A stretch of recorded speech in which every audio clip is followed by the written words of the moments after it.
Okay, kuya, magandang hapon mga kasangga.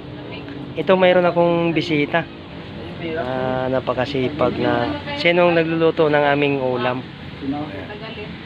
Tanungin natin kung ano yung luto niyang gagawin dito sa ating manok.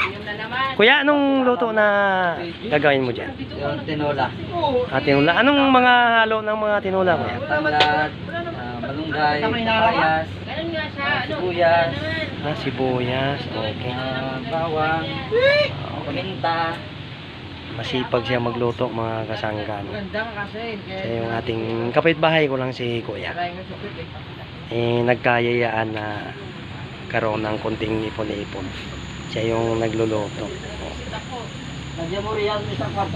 Kuya, mga ilang oras na bago tayo makaluto dyan? Palisin mo nga yan dyan ako nakikinig, oh. Kalahati. Ayun, nakakumukulo na mga kasama. Pre! Yan. Yung junior mo na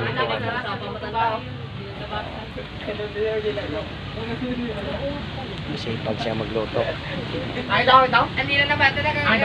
Katay kami ng isang native na manok. Siya yung didiskarte. Siya lang yung maalam din na magluto rito sa ating ito yung mga sangkap.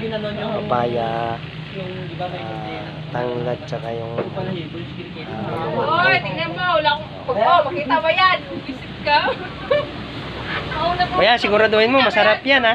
Sarap talaga to. Masarap yan. Ano pang bukod sa mga tinola? Ano pang Hindi talaga makamove on. alam mong luto? Sa ano lang naman? Tubo, sinigang, Ayun. Oo. Ano ba yung sinigang? Yung ano bang tawag ito? Yung maasim? Ano ba tawag nun? yung masin. Oo, yung mo. yung sinampalukan. Okay. Okay, kuya, maraming salamat sa ating masarap na ulam ngayon ha. Okay.